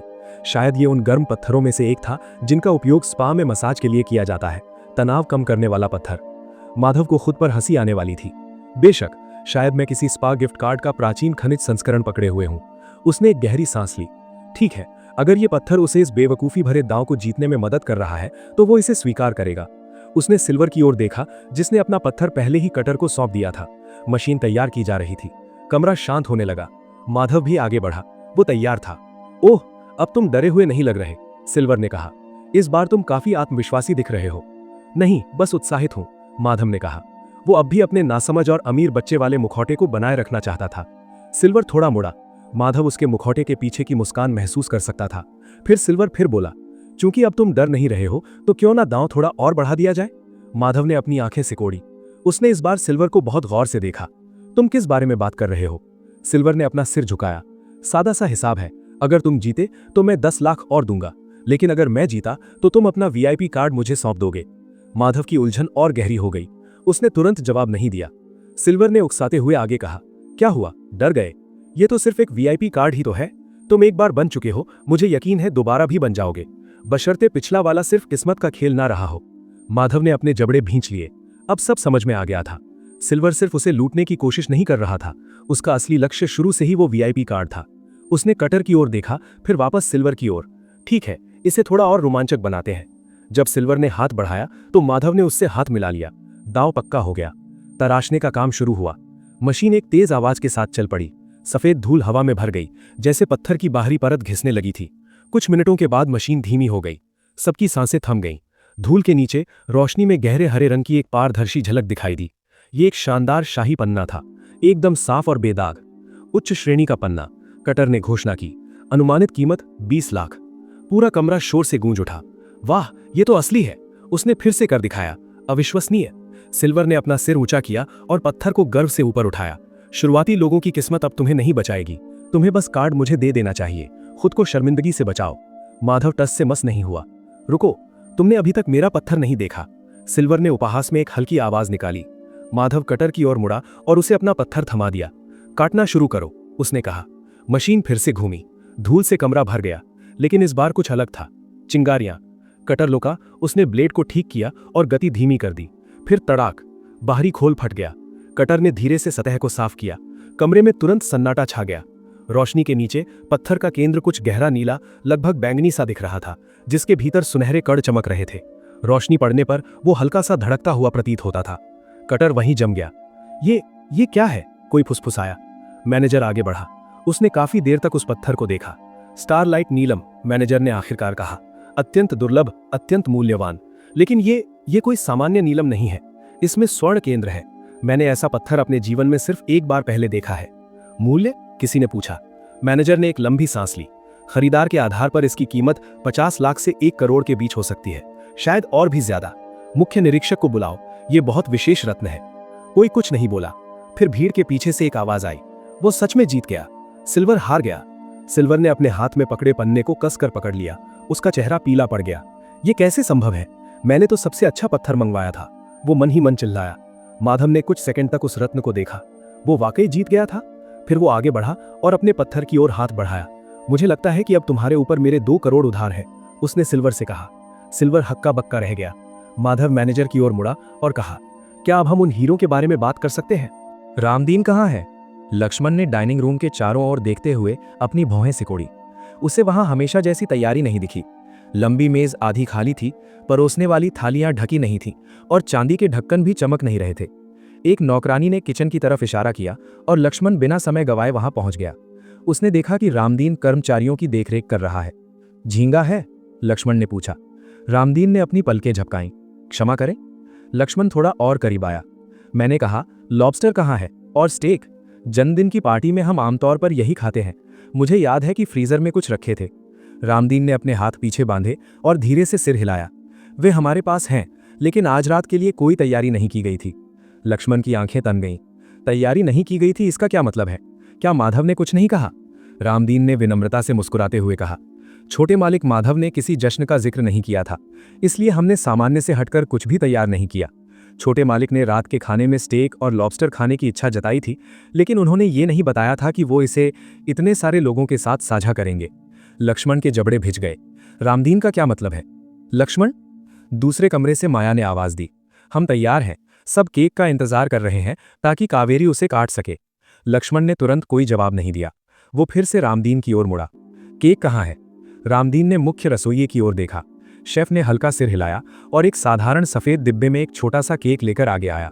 उसने उसे मेज पर रखा और ढक्कन खोला। ये एक सिंगल लेयर स्ट्रॉबेरी केक था, जिस पर ऊपर एक सफेद फूल के अलावा कोई सजावट नहीं थी। माया उसे देखकर दंग रह गई। रुको, क्या ये कावेरी का केक है? लक्ष्मण का मुंह खुला का खुला रह गया। उसने रामदीन की ओर देखा। जैसा कि मैंने कहा, मालिक माधव ने कुछ खास ऑर्डर नहीं दिया था। किचन में जो सामान उपलब्ध था उससे यही बन पाया। बेशक ये ताज़ा है, रामदीन ने कहा। माया तुरंत लक्ष्मण की ओर मुड़ी। इससे क्या फर्क पड़ता है कि माधव क्या चाहता था? मेरा मतलब है, पिछले साल जो केक तुमने तैयार करवाया था वो 5 मंजिला था। उसका माधव से तो कोई लेना देना नहीं था, है ना? ये सब आखिरी वक्त में तय हुआ। लक्ष्मण ने रामदीन को कुछ बोलने का मौका दिए बिना ही जवाब दे दिया। उसने रामदीन को घूर कर देखा, ये सोचते हुए कि माधव ने उसे क्या करने को कहा है। रामदीन घर का मुख्य सेवक था और माधव का सबसे करीबी था। वो वही करता था जो माधव कहता था। इस बार रामदीन कुछ नहीं बोला। उसने लक्ष्मण को शर्मिंदा करने के बाद भी अपने चेहरे पर वही मुस्कान बनाए रखी। ये देख लक्ष्मण केवल खामोशी से अपने दांत पीस कर रह गया। माधव के आते ही वो इस नौकर को सबक सिखाएगा। फिलहाल उसे स्थिति संभालनी थी। लक्ष्मण ने कावेरी की ओर देखा, जो किचन के दरवाजे पर खड़ी थी। उसने भी केक देख लिया था। उसने कुछ कहा नहीं, पर उसकी नजरें केक पर ही टिकी थीं। माया और एलिसा उसके पास अजीब सी स्थिति में खड़ी थीं। पीछे भीड़ में कोई धीरे से हंसा। शायद किसी क्लासमेट ने माहौल में बदलाव को भांप लिया था। लक्ष्मण फिर से रामदीन की ओर मुड़ा। तुम्हें यकीन है कि माधव ने कुछ नहीं कहा था? बिल्कुल यकीन है, रामदीन ने मुस्कुराते हुए कहा। कावेरी आगे बढ़ी और केक की ओर देखा। यह ठीक है, उसने कुछ देर बाद कहा। माया ने उसे देखा। यह ठीक नहीं है, हमने ये प्लान नहीं किया था। कावेरी ने बस अपना सिर हिलाया। इससे कोई फर्क नहीं पड़ता, पर सब जानते थे कि फर्क पड़ता है। वे वापस मुख्य डाइनिंग रूम में चले गए, जहां बाकी सहपाठी इंतजार कर रहे थे। लक्ष्मण तुरंत आगे बढ़ा और अपनी जैकेट ठीक करते हुए चेहरे पर आत्मविश्वास ले आया। सब लोग ध्यान दें, उसने सबका ध्यान खींचते हुए कहा। आज मैंने सोचा शायद इस वक्त बहुत दिखावा करना सही नहीं होगा। कावेरी की मां अभी तक अस्पताल में है और हम सब जानते हैं कि ये उसके लिए कितना कठिन समय है। उसने कावेरी की ओर इशारा किया। इसलिए एक बड़ी पार्टी के बजाय मैंने शेफ से कुछ खास लेकिन सादा बनाने को कहा, कुछ ऐसा जो दिल को छू जाए। कुछ छात्रों ने समझदारी में सिर हिलाया। एलिसा ने तालियां बजाईं और कावेरी की ओर देखकर मुस्कुराई। ये बहुत ही नेक सोच है लक्ष्मण, चलो फिर गाना शुरू करें। इससे पहले कि कोई शुरू कर पाता, मुख्य दरवाजा खुला और एक सुरक्षाकर्मी अंदर आया। उसके दोनों हाथों में एक बड़ा चौकोर डिब्बा था जो केक के डिब्बे जैसा लग रहा था। मैं इसे कहाँ रखूं? गार्ड ने आगे बढ़ते हुए पूछा। रामदीन ने लक्ष्मण की ओर तक नहीं देखा। ये किचन स्टाफ के लिए है। शायद कोई ऐसी डिलीवरी है जिसकी उम्मीद हमें बाद में थी। हालांकि लक्ष्मण ने एक पल भी नहीं गवाया। वो आगे बढ़ा। दरअसल उसने हाथ उठाते हुए कहा, यह वो केक है जो मैंने ऑर्डर किया था। मन ही मन उसे पता था कि ये माधव ने मंगवाया होगा, लेकिन चूंकि माधव यहां नहीं था तो इसका श्रेय लेना बुरा नहीं था, है ना? कमरे में सन्नाटा छा गया जब गार्ड उस बड़े डिब्बे को अंदर लाया। लक्ष्मण ने शांत चेहरा बनाए रखा और खिड़की के पास वाली मेज की ओर इशारा किया। इसे वहां रख दो। मैंने बेकरी से कुछ बड़ा बनाने को कहा था। पहले मैंने इसे छोटा रखने का सोचा था, लेकिन आज स्कूल में जो हुआ उसके बाद मुझे लगा कि कावेरी तुम इससे ज्यादा की हकदार हो। कुछ ऐसा जो तुम्हें याद रहे। दुख की बात यह है कि उन्होंने कहा था कि वे लेट हो जाएंगे, तो मैंने सोचा क्यों ना इसे एक सरप्राइज बना दिया जाए। उसने सबकी प्रतिक्रिया देखी। माया की आंखें तुरंत चमक उठीं। एलिसा प्रभावित दिखी। कावेरी ने कुछ नहीं कहा, बस चमकती आंखों से डिब्बे को देखती रही। क्या वो रोने वाली थी? लक्ष्मण उसकी ओर बढ़ा। किचन वाला केक हमारे शेफ ने बनाया था। फिर उसने नए केक की ओर इशारा किया। लेकिन ये तुम्हारी पसंदीदा बेकरी से है। किसी ने सवाल नहीं उठाया। ये अच्छा था। जब तक कावेरी ज्यादा सवाल नहीं पूछती, सब कुछ ठीक रहेगा। लक्ष्मण ने रामदीन की ओर देखा। उसे उम्मीद थी कि सेवक शायद बीच में बोलेगा, लेकिन वो आदमी एक तरफ खड़ा था, हाथ पीछे बंधे हुए, चेहरा सपाट। उसने न कुछ नकारा न कोई प्रतिक्रिया दी। लक्ष्मण ने अपनी आंखें सिकोड़ी। जाहिर है रामदीन एक शब्द नहीं बोलेगा। वो सालों से लक्ष्मण की हरकतों को अनदेखा कर रहा था, क्योंकि वो जानता था कि माधव लक्ष्मण को कितना मानता है। उसने अपना ध्यान वापस केक की ओर लगाया जब दो आदमियों ने सावधानी से डिब्बे का ढक्कन हटाया। अंदर का केक वैसा ही था जैसा उसने सोचा था। 3 मंजिला, स्ट्रॉबेरी क्रीम, चांदी की सजावट और ऊपर सफेद चॉकलेट का फूल। सुंदर, शानदार। लक्ष्मण पीछे हटा और अपनी पीठ केक की तरफ करके ताली बजाई। चलो कावेरी के लिए गाना गाते हैं। तुरंत ही कुछ छात्र खड़े हो गए। कमरा हैप्पी बर्थडे की आवाज से गूंज उठा। लक्ष्मण भीड़ की ओर मुंह करके मुस्कुरा रहा था, अपने हाथों से ताल दे रहा था। उसे पीछे मुड़कर देखने की जरूरत नहीं थी। सब कुछ नियंत्रण में था। तभी गाना धीमा पड़ने लगा। उसने इसे तुरंत भांप लिया। पहले मेज की बाईं ओर, फिर खिड़की के पास। आवाजें कम हुई और थम गईं। कुछ लोग कानाफूसी कर रहे थे, तो कुछ बस खड़े होकर केक को गूर रहे थे। लक्ष्मण ने माथे पर बल डाला। क्या हुआ? कोई जवाब नहीं मिला, पर हर कोई केक को गूर रहा था। लक्ष्मण जल्दी से मुड़ा। केक अब पूरी तरह से खुला हुआ था। ले जाने के दौरान एक परत थोड़ी खिसक गई थी, पर समस्या वो नहीं थी। उसकी नजर दूसरी मंजिल पर पड़ी। वहां चॉकलेट से बहुत ही खूबसूरत लिखावट में एक मैसेज लिखा हुआ था। श्रीमती थिया के लिए, पिछले 30 वर्षों से लहसुन का स्वाद एक जैसा बनाए रखने के लिए धन्यवाद, ML। लक्ष्मण उसे देखता रह गया। उसका सीना जकड़ गया। उसकी नजर उन अक्षरों पर टिकी। ML, माधव सिंघानिया। उसके जबड़े भिंच गए। उस पर कावेरी का नाम नहीं था। तभी उसके पीछे कोई फुसफुसाया। रुको, क्या ये कावेरी के लिए नहीं है? तभी माया लक्ष्मण की ओर मुड़ी। क्या तुमने ये ऑर्डर नहीं किया था? लक्ष्मण ने कोई जवाब नहीं दिया। उसकी आंखें केक पर जमी थीं। ये क्या हो रहा है? क्या माधव उसके खिलाफ कोई चाल चल रहा है? तभी जैसे कि सही समय का इंतजार कर रही हो, बाहर से माधव की आवाज गूंजी। ठीक है, सब कुछ किचन में ले जाओ। माधव, तुम ये क्या कर रहे हो? जैसे ही माधव अंदर आया, माया किसी चुड़ैल की तरह चिल्लाई। माधव के पीछे कई लोग उपहारों के बड़े बड़े डिब्बे लेकर चल रहे थे। हालांकि माधव ने उसे पूरी तरह अनदेखा कर दिया और अपने पीछे आए लोगों से कहा कि वे सारे डिब्बे रसोइया के पास पहुंचा दें। तुम्हारा इससे क्या मतलब है माधव? एलिसा ने भी पूछा। उन्होंने उन नौकरानियों को देखा जो नामी लग्जरी स्टोर्स के महंगे बैग्स लेकर जा रही थीं। वे उपहार बहुत कीमती लग रहे थे। क्या वे कावेरी के लिए नहीं होने चाहिए थे? मेरा क्या मतलब है? माधव ने पलटकर पूछा। फिर उसकी नजर केक पर पड़ी। ये केक यहां क्या कर रहा है? ये शेफ थिया के लिए है। रामदीन, किसी की मदद लो और इसे तुरंत किचन में पहुंचाओ। जब से वो आया था, उसने कावेरी या लक्ष्मण की ओर एक बार भी नहीं देखा था। वहां मौजूद लोगों को यह समझने में कुछ मिनट लगे कि आखिर हुआ क्या है। अरे, तुम सब यहां? माधव रुका। ओ, तुम लोग मिस कावेरी का जन्मदिन मनाने यहां आए हो? इससे पहले कि कोई कुछ बोल पाता, लक्ष्मण माधव के पास पहुंचा। उसने उसका हाथ पकड़ा और उसे एक तरफ खींच ले गया। तुम ये क्या कर रहे हो? उसने फुसफुसाते हुए पूछा। उसकी आंखों में गुस्सा साफ दिखा। क्या मतलब? क्या तुम्हें नहीं पता कि आज शेफ थिया का आखिरी दिन है? माधव ने मासूमियत से अपनी पलकें झपकाईं। वे रिटायर हो रही हैं। लक्ष्मण ने माधव की बाह पर अपनी पकड़ मजबूत की। तुम ये सब क्यों कर रहे हो? तुम्हें पता है कि आज कावेरी का जन्मदिन है। क्या तुम चाहते हो कि वो तुमसे और ज्यादा नाराज हो जाए? माधव ने विरोध नहीं किया। उसने लक्ष्मण को ऐसे देखा जैसे उसे सवाल समझ ही ना आया हो। कावेरी को वैसे भी ये सब पसंद नहीं है, उसने कहा। जब उसकी मां अस्पताल में मौत से लड़ रही है, तो ऐसी पार्टी करने का क्या मतलब है? लक्ष्मण हक्का बक्का रह गया। तुम ये क्या बकवास कर रहे हो? उस केक और खाने का क्या? माधव ने अपनी भौहें चढ़ाईं। उनका क्या? उसकी मां मर रही है। क्या अब भी उसके पास इन सब चीजों का आनंद लेने का मूड है? इससे पहले कि लक्ष्मण कुछ समझा पाता, डाइनिंग रूम में माया की आवाज गूंजी। तुम इतने प्रतिशोधी कैसे हो सकते हो माधव? सिर्फ इसलिए क्योंकि कावेरी ने तुम्हारा तोहफा ठुकरा दिया, अब तुम उसे इस तरह शर्मिंदा करना चाहते हो? माधव उसकी ओर मुड़ा। शर्मिंदा? मैंने ऐसा कैसे किया? माया गुस्से में आगे बढ़ी। तुम वाकई ये पूछ रहे हो?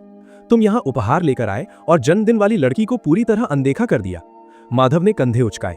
हम मेरे घर के अंदर हैं, मेरे परिवार के पैसों से खरीदा हुआ खाना खा रहे हैं। मैं उस महिला के लिए उपहार लाया हूं जिसने यहां 30 साल काम किया है। इसमें कावेरी को शर्मिंदा करने वाली बात कहां से आ गई? एलिसा बीच में कूद पड़ी। तुम्हारी हिम्मत कैसे हुई घर के असली वारिस के सामने ऐसी बात कहने की? उसने लक्ष्मण की ओर इशारा किया। माधव ने उसे देखा पर कुछ नहीं बोला। वो बोलती रही, सिर्फ इसलिए कि शेफ और रामदीन तुम्हारी तरफ है, इसका मतलब ये नहीं कि तुम जो चाहो वो करो। अगर लक्ष्मण ने अंकल सिंघानिया के बारे में बताया तो तुम सबका खेल खत्म हो जाएगा। लक्ष्मण ने तुरंत स्थिति संभाली। रुको, ये एक गलत फहमी है। उसने एक नकली मुस्कान बिखेरी। आज शेफ थिया का भी आखिरी दिन है। वे 3 दशकों से हमारे साथ है। मैं पहले बताना भूल गया था। वो कावेरी की ओर मुड़ा। मैं ये आज रात बाद में देने वाला था, पर मैं तुम्हें निराश नहीं करना चाहता कावेरी, इसलिए मैं इसे अभी दे रहा हूं। उसने अपनी जैकेट की जेब से एक छोटा मखमली डिब्बा निकाला और उसकी ओर बढ़ाया। कावेरी हिचकिचाई। ये क्या है? इसे खोलो, लक्ष्मण ने कहा। इसे मैंने खुद बनाया है। उसने बोलते समय माधव की ओर देखा, ये देखने के लिए कि उसकी क्या प्रतिक्रिया होती है। वो उस पल का इंतजार कर रहा था जब माधव बीच में बोलेगा, कुछ कहेगा, या शायद उसे नीचा दिखाने के लिए कोई और महंगा उपहार निकालेगा। यही हमेशा होता आया था। लक्ष्मण कल्पना कर सकता था माधव को जलन होगी, वो हमेशा की तरह उससे बेहतर बनने की कोशिश करेगा और इस प्रक्रिया में कावेरी को फिर से अपमानित महसूस कराएगा। लेकिन लक्ष्मण के आश्चर्य का ठिकाना न रहा जब माधव ने कुछ नहीं कहा। उसने बस अपना फोन निकाला और टाइप करना शुरू कर दिया। वो गुस्से में होने के बजाय ऊबा हुआ लग रहा था। जैसे ही कावेरी ने डिब्बा खोला, कमरे में फुसफुसाहट होने लगी। अंदर एक नाजुक ब्रेसलेट था, चांदी के तारों से जुड़े छोटे मोती, जिनमें से हर एक फूल की तरह था। यह हाथ से बना लग रहा था। माया ने ताली बजाई। देखा, इसे कहते हैं दिल से दिया हुआ तोहफा। उन लोगों की तरह नहीं जो बस किसी पर पैसा फेंकते हैं और उसे उपहार कहते हैं। कुछ सहपाठी हंसे। लक्ष्मण मुस्कुराया और माधव की प्रतिक्रिया का इंतजार करने लगा। माधव ने अपना फोन जेब में रखा और मेज से पीछे हट गया। तुम कहां जा रहे हो? लक्ष्मण ने पूछा। उसकी मुस्कान फीकी पड़ गई। किचन में, उसने दूसरी बार जवाब दिया। वो भूखा था और उसे खाना चाहिए था। लेकिन मुझे इस जश्न में आमंत्रित नहीं किया गया है। वैसे भी मिस कावेरी मुझसे नफरत करती हैं। वो अपना जन्मदिन कैसे मना पाएंगी जब उन्हें उस व्यक्ति के साथ जश्न मनाना पड़े जिसे वो पसंद नहीं? माधव, तुम बस ये भाव खाना बंद करो, एलिसा अचानक बोल पड़ी। माधव रुक गया। भाव खाना? उसे याद नहीं था कि वो ऐसा कुछ कर रहा था। ये लड़की क्या बकवास कर रही है? एलिसा आगे बढ़ी। नाटक बंद करो, बस अपना असली तोहफा अब बाहर निकालो। माधव ने कुछ नहीं कहा, बस उसे देखता रहा। तुम्हें लगता है हमें पता नहीं है? उसने आगे कहा। तुम एक सरप्राइज प्लान कर रहे थे ना? सबको पता था कि ऐसा ही होगा। अगर तुम ये नाटक जारी रखोगे तो कावेरी तुम्हें कभी माफ नहीं करेगी। माधव ने अपनी पलकें झपकाईं। उसे समझ नहीं आया कि वो किस बारे में बात कर रही है। उसने आज सुबह कुछ प्लान किया था। उसके पसंदीदा रेस्टोरेंट में एक सेटअप, प्राइवेट डिनर और म्यूजिक बैंड। लेकिन वो सब पहले की बात थी, पुनर्जन्म से पहले। वो सब पहले ही कैंसिल कर चुका था। अब वो प्लान कोई मायने नहीं रखता था। माया ने हाथ बांध लिए। ये मुझे परवाह नहीं है वाला नाटक पुराना हो गया है। अगर तुम ऐसा करते रहे तो तुम कावेरी को खुद से नफरत करने की एक और वजह दे रहे हो। माधव ने एक लंबी सांस ली और उन दोनों की ओर देखा। तुम दोनों भ्रम में जी रही हो। एलिसा की आंखें फैल गईं। तुमने क्या कहा? मैंने कहा कि तुम दोनों भ्रम में हो, माधव ने दोहराया। तुम उस प्लान की बात कर रही हो जो मेरे पास है ही नहीं।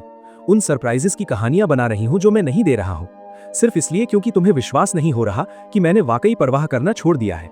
वो गलियारे की ओर मुड़ा। पार्टी का आनंद लो और जाने से पहले सफाई करना न भूलना।